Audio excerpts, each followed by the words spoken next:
mga reporters, lalo yung doon sa Melbourne, lahat bayad. Bayad niya daw.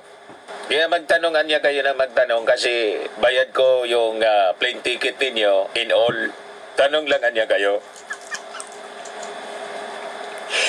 Sabi ni Sarah po, so gusto niya tayong paniwalain na may banta sa kanyang buhay. When in fact, siya yung nagbanta. Kaya nga siya na-impeach. Yun ang laman ng first article ng impeachment. Pagkatapos, binanatan ni Sarah yung Palasyo Malacanang mga kababayan dahil sa pag-question sa kanyang mga overseas trips.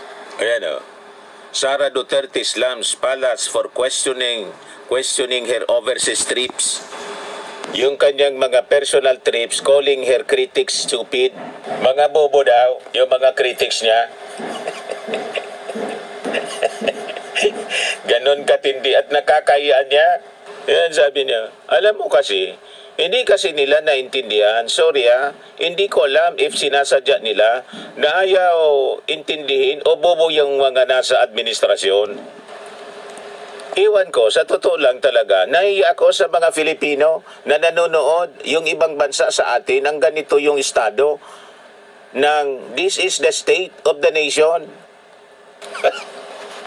Ganon. Ayan si Sarah, mga kababayan.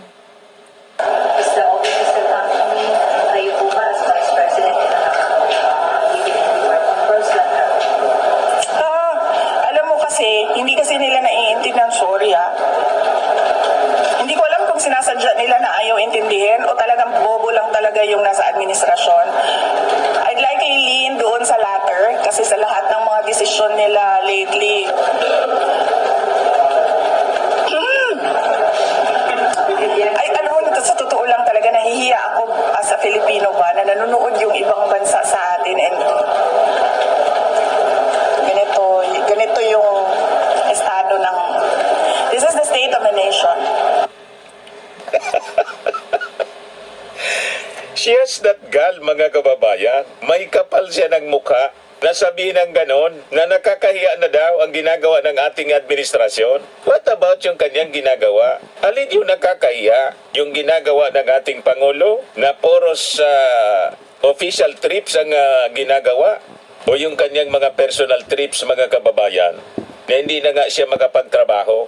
Alin yung nakakahiya? Ang nakakahiya, mga kababayan, ito nasabi ni Attorney Bukoy, spokesperson ng House Prosecution Panel, House Prosecutors, never pa niya na nangyari ito sa kahit anong bansa na ang vice-presidente niya, pinagbantaan, direktang pinagbantaan ang presidente, the sitting president, the first lady, at saka yung kasi ng ating Pangulo, si Speaker Martin Romualdez. Kaya niya, sabi ni Attorney Bukoy, kailangan talaga ang accountability dito. Ito po ang nakakahiya talaga, mga kababayan.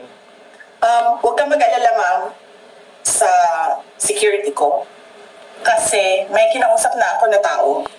Sinabi ko sa kanya, kapag pinatay ako, patayin mo si BBM, si Lisa Araneta, at si Martin Romualdez. No joke. No joke. Nagdiling na ako, ma'am. Pag namatay ako, sabi ko, huwag ka tumigil hanggang hindi mo mapatay sila.